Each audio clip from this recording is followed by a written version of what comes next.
the son now has to know, niliacha hiyo familia. Yes. I've started mine. And I want to tell the young men, unless you protect your wife from your family, she will be an endangered species. Because she is a stranger in the family. Yeah, and you have been there. So she's the one that comes traditionally.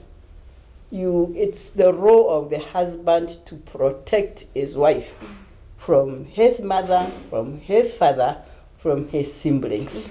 But the wife needs to become person who is protectable. Yeah, true. Because there are others who are likely not to be protectable. Yeah, if you really raising your voice and you are calling his mother names, how do you expect him to protect you? Yeah, true. And also the knowledge for both mothers and daughters that when there's a conflict between a mother-in-law and a daughter-in-law, the person that suffers most is the husband, whom both women love. Yeah, true. And she's standing in between. Yeah, I mean, it's like you pulling in opposite directions. Exactly. The wife pulls this way, the mother pulls that way. Who feels the greatest tension? The middle person. The middle person, who happens to be the son of this mother, the wife of this mother. Yeah, so, but there should also be conversation that is open, that is loving, that is clear. Yeah. Have a setting. Yes. Let the man be candid. I don't want to see the fight between the two of you. Yeah. Yes. It's not good for me. Yeah. Look at how you sort out your differences, but please do not fight. Yeah, true. And he can walk away and leave the two of you to think about that every statement. Yeah. But the other thing is that, as I say, women become unprotectable. Is Shondo is going to see the mother. You go to the market and you fill a big Shondo with the goodies. Yeah. For your mother. No, my own mother. For your own mother as a girl. Yeah. And you go home and you give this big Shondo to your mother. And possibly sell very a little money. Yeah. Then you go home to your mother-in-law. Men are not supposed to carry Shondos. Okay? So you go to the market and you don't even want to buy liquid oil. You look for Kimbo. Come in 16. Yeah? You don't want to buy good rice. Unafimiwa ile ya kufimiwa. Yeah, you hear what I'm saying? Yes. And really you got something so small and very cheap. And you're taking it to your mother-in-law. You are in the company of your husband. What do you think he feels? Yeah? What do you think he feels? Are you protectable? Does he have any reason to protect you? Yeah, be as impartial as you can. And to save the situation, when you're visiting parents, let him take the shopping to your mother. I was just about to tell you, there's one thing you told us when we were doing counseling that really has worked for us up to date. Like, even when my mother calls and says, I need 1,000 shit, even if I have, let him send that 1,000. Yes. And of course the opposite. If the mother needs, you send it. It may not even really be, hata unaweza kuwa hauna hiyo, but let him give you that money, go load it, and send. Yeah, so that way you're actually helping one another, but with the other person. Plus you're also telling them you're one. Yeah. True. They can talk to your son as much as they can talk to you. Yeah, I don't have to repeat that because you know it, and it has worked. It is beautiful. Yeah. You do your shopping, let your husband take it to your mother. You do your shopping, let your wife take it to your mother. The other way around. Yes, and also when it comes to help, they may ask you, but let the help be given by the other person. First of all, they know the other person knows.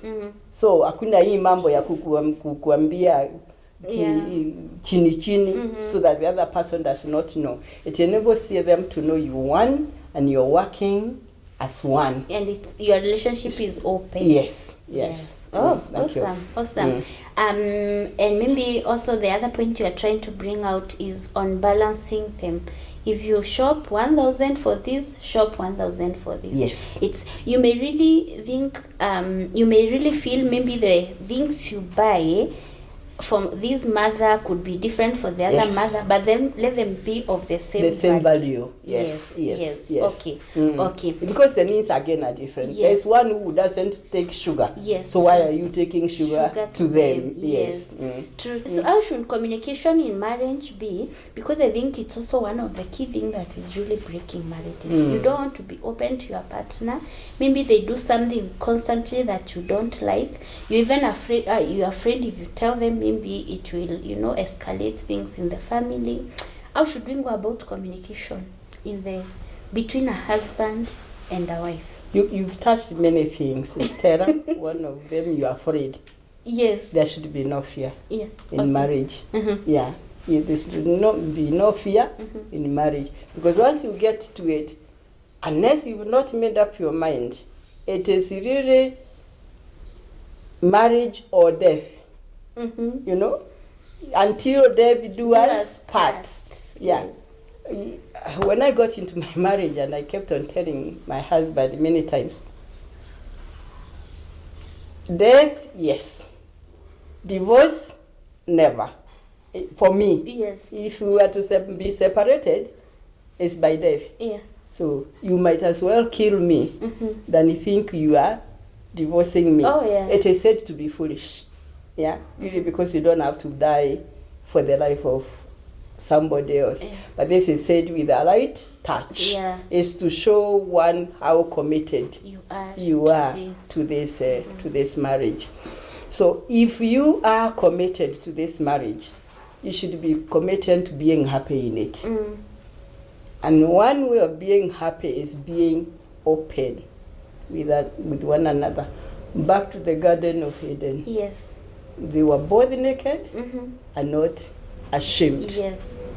Physically, emotionally, any other way, they were open to one another. That's the ideal that every married couple should be aiming at.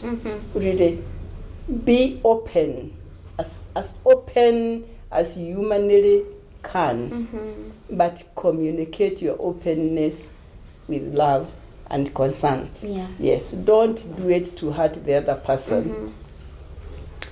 Do it to be understood. Yeah. Do it for the other person to know where you are.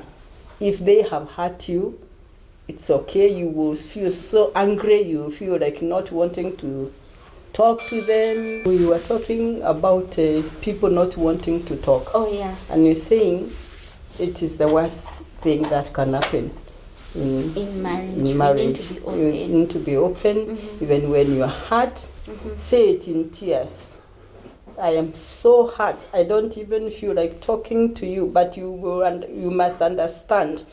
You've done this, and I understand it this way, and I feel this way and that way. Please let me know why you did it. Yeah. The tone of your voice, the selection of your words, the body language will either encourage or discourage the other person in responding in a good way.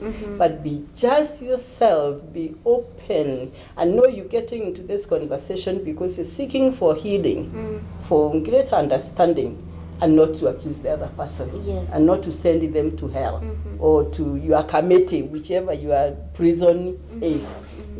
Nobody wants to be made to feel very guilty. Yes, true. Because we don't try to get somebody feel guilty without thinking they engage the defense mechanism, and they may not even listen to you, and they will argue even against plain truth. So be gentle. The Bible says, soft ones break a hard heart. But there are people who don't know how to be humble naturally. They have to learn. I'm sorry. Yeah. Let me ask, how do you measure the level of respect I know one of them is tone. Tone of voice. Tone of voice. But facial expression. Yes. How that's how choice you of words. Mark on those three. Yes. Tone of voice, facial expression, choice of words will communicate your the level of respect you have for the other for your person. partner. Yes. Oh, okay. How do I make, this is one question, there's one person who asked me this and I was not able to answer them. I don't know if you will. How do I measure, how do I know that they are respecting me or not? So there's this couple and the husband feels the wife doesn't respect them enough. So they asked me, how do I know if I'm respecting him or not? And the only thing I told him is probably the way you talk to them and the level of how do you deal with them when you're in conflict, when you're arguing about something, are you ever accusing them of something? But still it was not clear to them how should this man be made, how should this man be treated so that he can feel that the woman respects them. Back to courtship. Expectations. Yes. Yeah. Expectations. Because it's said that what a man craves for from a woman more than all the other things is respect. True. And it's inbuilt in them. It is intrinsic. It's born with them and evolves. And therefore, when a man marries, the first thing he expects is for the wife to remember he is the hand of this. The boss. Yes. The boss. And anybody who crosses the line of telling them you are not will be in trouble. Yeah. You say this, as you said, the way you answer them when you are in private and when you are with other people. Yeah. The way you ask your questions. In other words, your communication and your actions. You know you can serve tea to somebody and you're almost throwing it to them instead of serving. Yeah. True. And this is now, when people are courting, those are two things they should discuss at length. Yeah. What do I take to be respect for the man? Yeah. And the woman, the greatest need is protection. Yeah. True. Women would say, I can hire a guard, but who are they hiring most of the times? I mean, those who have a feminist attitude may feel upset with me, but most of them will hire men. Most, you can fix things, but there will be moments where you actually need protection from a man. Yes. If not physical, even emotional protection. Yeah. And therefore, what does a woman call protection? Yeah. You spell it out for you. Because like we were saying before we started here, you drive at night. Yeah. So you don't, in that case, your protection is not robbers on the road because you can go. But somewhere, there will be something you would want your husband to protect you from, even if it is from his relatives, as I said, or from other men who encroach into your space. So you need some level of protection. And men also need some level of respect. Yes. And if they don't know whether it is a respect, ask. What you don't know, ask. But ask at the right time. Not when somebody is very upset and you say, I know you don't think I respect you. How do you want me to respect you? Because nobody will answer that question. Yes. There are moments of ease between couples. Those are the moments that people capture and ask the questions that they are not clear about, and then clarify. And you, as we said in the beginning, you continue to learn one another. Slowly by slowly, progressively, and possibly by the time you die, you'll be thinking the same kind of thoughts if you live to be 100. There's one thing I want. There's this thing that we started with on communication, saying about the silence. So someone has wronged you, so this is a reality. He has wronged me and I'm not happy maybe with the way he treated me or something, saying whatever. I am so mad at him. I know if we talk now, I will yell, scream, and I will not listen. So because I'm a wise woman, I will choose to keep quiet and cool down before I can express myself to this person. Now, how long should this process take? I can choose to keep quiet for 2 weeks. I can choose to keep quiet for a whole month and talk when it's necessary. Nothing else. Or when you are struggling, that's when you call, or you know something. So how long should this Quietness continue. Yeah. Well, I go back to the Bible. I think it is my manual on marriage, and as it is for every other aspect of life. The Bible says, don't let the sun set in your anger. It actually says, be angry, but don't let the sun set in your anger. If you consider it is even in the morning, you can wait until the evening. If it is at 6 when the sun is setting, you can still wait until the next morning. In other words, it's not literally the setting of the set. It's the period between the sunrise and the sunset, which is short, not more than a day period. Yes. 12 hours. Yes. Yeah. Take some time, but don't make it too long, because the more you keep silent from one another, the worse you make this, the worse the situation becomes. Yeah. And you remember when we were talking about communication, talked about in generalization, all men are like, or all women are like. When you are hurt, you say, you never treat me kind, just because they have not treated you kind that particular time. Yes, watch out against generalization and stereotyping opinions in communication. It's a big, long topic. It's a huge one, I know, but I think those are the general things that maybe people need to know. So these are that thing on sex in marriage, and specifically, there are people that are married. Yes, they have babies, but still they are living as brothers in the house. Maybe because of a situation that they are going through, or because they just don't feel like it. I find it difficult when you talk, don't feel like it, because it could be medical. Sorry? No, probably. And then let them seek medical help. But if you don't feel like it, it's because there's a conflict. There's a conflict between them. And therefore there is not that intimacy. Let's people look up the meaning of the word intimate. Yes, and intimacy. If there's no connection, mental connection, emotional connection, there will be no body connection. Yes.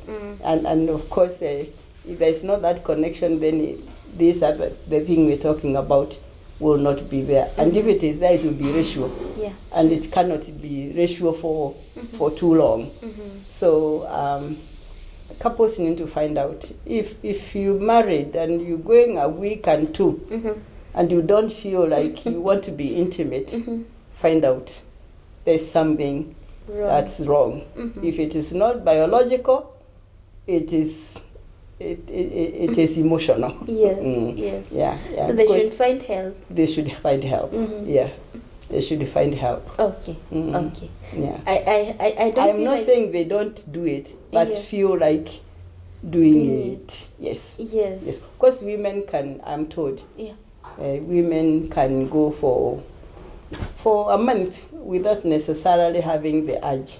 I'm told after 10 days, men who are in the active age will feel like having that relationship. It doesn't mean that when they feel like they must. Because I don't want the wives to start saying he's on a trip that is 2 weeks, so 10 days are gone, what has he done or what is he doing? They are also not animals. They may feel the urge and they can control the urge, but young women in marriage do not, I wish I am looking for a simile. And when the water is flowing and you make a barrier on its pathway, it will break that barrier. So the same thing with the sexual relationship, particularly when people are young. Yeah. If you keep on denying one another, they are likely to find ways around the problem. Yes. And it's not godly. It's not godly. Yeah. So this is the last thing we are doing. On my money is my money. And your money and your money is our money. Whose money is it? Our money. Our money. But it's tricky. Yeah. It's tricky. It's tricky because there are people who cannot manage money. They will make money, but they cannot manage money. I'm told the people who are said to be wealthy is not just because they know how to make money. More importantly, is because they know how to keep money that they have made. Anybody can make money. Not everybody can keep money. Yeah. So the couple has to decide together on how to keep money, on how both to make it and how to keep it. But it should be the couple's money. There are women who are I'm lacking the language, who are spenders, who don't want to see money in their hand. There are men equally who are spenders. When they have money, everybody will know they are the kings of the village. And that way you make money and it flows out, and therefore you end up by still not having money. You're working very hard, but you're not able to save or not able to invest. So when you are together, find out who is the stronger person in knowing how to save and how to invest. Let that person take charge of the money. Whether they are male or female, for me it doesn't really matter. How do I get to trust them with my money? Have you trusted them, Stella, before you ask more questions, have you trusted them with your physical life? Do you know when you are deep asleep and snoring, this person can take a dagger and drive it into your throat, and you're not there in the morning? You've trusted them with that thing which you kept for yourself. The intimacy we're talking about. And you saying, I'm there for you, but don't touch my pocket. Do you know we have become worshippers of money more than even worshippers of God. It is not that you don't trust him with your money, it's you don't trust him with your well-being. Because you think money is your well-being. And therefore, if you trusting God to give you life tomorrow, this may be simplistic in the ears of many people. You trust God to keep you, to give you food to eat and clothing for your body. Back to the Bible again. But I'm not asking ourselves to be naive. If you know when you give this money it will be drunk and tomorrow you'll not pay house rent, then be the person in the family that keeps money, his and yours. So if he decides he's going to keep his money, then you have responsibility to keep your money. It's our money is when we are in harmony with one another. When we are agreeing on how we save and how we invest and how we make this money. And therefore that's what we're saying. One person is likely to be stronger than the other in money matters. Let the person that is stronger in money matters manage money. And it doesn't have to be the man or the woman. I know couples where men make money and they let the women manage it. How much is going to be used in the family? How much is going to be invested? They are even very good in looking for ways of investing money. They are better that way than their husbands. But their husbands are better in making money than knowing how to invest it. It's synergy. It's adding together and for the good of everybody. And therefore, our money is our money. When the girls say my money is my money and your money is our money, it's very high levels of insecurity. And if there's no reason for being insecure, then it's very high levels of selfishness.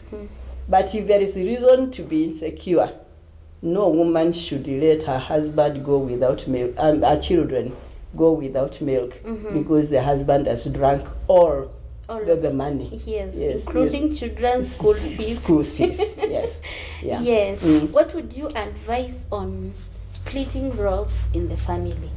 So we are not able to bring our resources together. You are earning 50,000, I'm earning 50,000, we put on the table. But instead we say, your 50,000 should do this and this, yours should do this. So there's no time children should be sent away from school, because it is your responsibility to pay their school fees. And for me, you never lack food in the house. It is my responsibility that I'll do shopping always, every month, and this and this. So whatever else you do with your money, as long as you've done your responsibilities. You can see, you're reading my mind, that's why you're laughing. Because I'm going to ask, what happens when one of you is out of work or sick and not able to make that money? Yes. So if there have not been that trust, you keep on saying there is money, she's not giving it. Or there is money, he's not giving it. That's why openness is important. What is it that people are hiding from one another? Yeah, even in that splitting of roles, what is it? Men feel the thing you should never let a woman know is the weight of your purse. Exactly. I was just about to tell you that. You can't know like how much they are making, how much they have. It's that, it's insecurity. Because from them, yes, it's their insecurity. Because they're supposed to have it. So when they don't have it and who are they? Yeah. You think poorly about them. So kaa hapa ukifikiria naye wanakunyima, lakini by that time he doesn't even have a shilling. He's even suffering, and he's even embarrassed to borrow that shilling from you. From you. Yes. So he might borrow it from somebody else or even steal it. Yeah, because he's not free to say he doesn't have it, because he's afraid when he says he doesn't have money, you think less of him. Yes. Did you marry him or you married the money? Central Bank. It's the money. That is, those are some of the things that people should think very seriously about when they get married. Yeah. But this when there's this form of insecurity in the family, you realize you've mentioned about debts. So there's this one person who is constantly bringing debts in the family, because they either want to keep your life at some level, so they don't have and they have to borrow. So at the end of the day, you realize you are in debt. Zingine hata ujui that they are there. So how are we supposed to solve this conflict? By being open right at the beginning. Kama sina pesa, sina pesa. Inasi makosa yangu. Ni pesa hakuna. Yes. If somebody is sent away from work, please be candid and tell your wife or your husband, darling, you don't have a salary at the end of this month. I am retrenched or have lost my job, or I thought I was changing from this job to that. It has not worked. So we need to readjust our budget for the month. And if there is oneness, the issue, Stella, in marriage is the two becoming one in every area of their life. But siwaingili sana, but girls these days have become a little selfish. Yeah, a little selfish. I think they have become over-empowered in not only in the mind, but even in the spirit, but in the worldly way. Yeah, where you feel you can overrule, you can ignore every rule. To be yourself. Yeah. It is very, very unfortunate. God gave us clear roles. That is why there are gender roles. Yes. And unless we keep those gender roles, we are in a problem. Yeah. It's lack of oneness. Yeah. So I think all these issues you are really touching on them so well. And I'm wondering, at one point, you are in a family setup, you are a husband, you are a wife, the children are involved, they are here, and they are growing. So, all these things are not working. You are not communicating. You are ever fighting about money. You are ever fighting about relationships. Do your mother-in-law, do you have girls, you have, this and this all over, and for some reason your family is shaking. It is shaking, and probably there's even some form of violence in it and all that. I'm asking this question because there's been so many cases of suicide between husbands and wife, and so many killings, just because people are going through so much, and at some point the only thing they can do probably is just go away, because they have had too much. So my question is very simple. At what time should someone separate from a toxic person or from person who is not adding value to them? And number two, at what time is this divorce and vice versa? Is it even, I know the Bible does not allow, but are there conditions that you would find yourself in a fix, especially in this age, and you realize separation is the best medicine for this family? Divorce maybe is the best thing for this family, and even for the children and every other person that is involved. Very, very tricky question that really hurts my emotions. Yeah. Because as you say correctly, no marriage should end up in a divorce. But when all is said and done, divorce is better than death. So you get to a position where the relationship is very toxic, as to use your words. It really poisonous emotionally.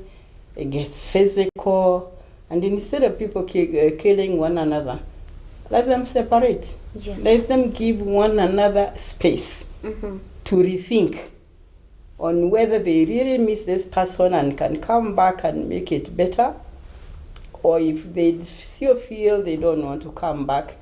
Unfortunately, it ends up in a divorce. Yes.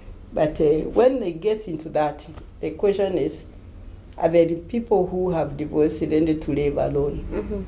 Because it's okay to divorce and live alone. But when it gets to remarriage, my opinion will be different from many. Because it's again biblically informed. Yeah, I know theologians don't have a common stand on that. The Bible is clear that if you get divorced, don't remarry, because if you marry, you're committing adultery against the other person. But the question is that you're divorcing when you are young. Yes. Do you live forever without a wife or a husband? I withdraw. I withhold my what? Comment on that? Not comment. I've commented my advice on that. The comment is that separation and even divorce is better than death in a toxic relationship. And death does not necessarily have to be physical. You can die while you are working. You are emotionally dead. You are spiritually dead. The relationship between you and the children is dead. The children are suffering. They would rather have one sane parent than two insane parents. Yeah. They would rather live with one parent than experience constant fights. But if you get to a point where you feel now it's not working out, or sometimes people separate and come together and make it. Others, once you separate, is almost a ticket to divorce. Yes. Now, if it works towards divorce, if it goes to divorce, then do you remarry or don't you? That's what I'm saying. You keep your advice on that. Yes. Yeah, because if you're remarrying, will that which caused you to divorce the first time not cause you to divorce the second time? Exactly. Yes, and observation has shown that once you divorce, it becomes easier to divorce even the again. Second Yes. one. Stop and think what it is. that is making it difficult for you to keep in a relationship. Awesome. Thank you so much. You're welcome. It's pressure. Of course, the topics we've discussed are very wide. Yes. We've scratched on the surfaces for almost all of them, but I hope there's something that young people will pick and it will help them to make meaningful relationships. Now, where opinions are personal, they are personal, Yes. and every one of us has a freedom for personal Yes. thinking. Please take it for that. Yes. But where they are biblical and you cannot change. I have no apology. Yeah, I have no apology for biblical statements. Yes, Yeah, because they are God's word. Yeah. And it's the way God has given us the law to help us live with one another. But my prayer is, young people, before you get into marriage, think again what it is that you're getting into and give it all your commitment. It works. We have been married, I think it's important to say this. We've been married for 47 years. Oh. Yeah, in 3 years' time, God willing, we'll be celebrating our 50th wedding anniversary. That is jubilee. So, yes, and God has been gracious. Yeah. Yeah, we are not angels. We are human beings. We've gone through most of the challenges we've talked about here, but God has been faithful. Amen. Because both of us have been committed to living till death do us part. And because that commitment calls for the next one, Yes. being happy Yeah. as you live together. Yes. Because you say a broken relationship is better than death, and you can die when you are still living. Yeah, we thank God we have enjoyed the marriage life, and it can be enjoyed with everything else said and done. It's a good life because two are better than one. Yes. Yes. Well, thank you so much. We really appreciate all this knowledge and all these insights that you've given to us. It's always good to hear it from someone else. There are people that are going through stuff and maybe they don't even have someone to talk to, or they are afraid that when they speak about what they are going through, they'll be judged. So they choose to keep it for themselves. But I think from what you've talked, maybe they'll grab something, just in case they are going through something. They may get help and stand again and at least make their relationships and marriages move on, which is really our prayer and and our desire that this shall continue. So thank you so much. Of course, we admire you. See, I just saw you and your husband here like behaving like teenagers, like at your age you can still ask your husband, what do I serve you? The respect. Even at 50 years of marriage. Well, they say life starts at 40. We are in our 70s, so we have just lived 30 years. I know. Also, you have not. We thank God. We thank God and give Him all the glory. Yes. It's really nothing to be proud of, Stella. True. It has taken the hand of God. And I also wanted to let the people know you can always talk to a counselor. Yes. A marriage counselor. You don't have to die with problems alone. Yeah, and counseling is becoming more and more accepted in this society this decade than it was in the last decades. So look for somebody and talk to them. Yeah. But above all, for those who are Christians, entrench yourself in the word of God and in obedience to what it says. Yes. That gives us joy. Okay. Thank you. God bless your work too. God bless you. Thank you so much. So guys, thank you so much. It's been an awesome moment with me here and Reverend Margret Mbaya. It's been really a blessing getting so many insights from her, and I really hope that you get grab something from what she just spoke about. Guys, she's here in case you would want to talk to her. you can just leave us a comment, an email, and we'll always know how to get you to Reverend Mbaya. She's a pull. You know, she has a lot of knowledge about this. She has done so many counseling for couples that I know about, and so it is just in case you may need to speak to someone, or you know, someone even to just listen to you, I know she'll be here for you. Thank you so much for watching. Thank you so much for being a blessing to us, and thank you for subscribing and, you know, giving us your feedback. We really hope that we'll keep bringing this more so that we get to help each other more and more. Thank you, and God bless you. Bye.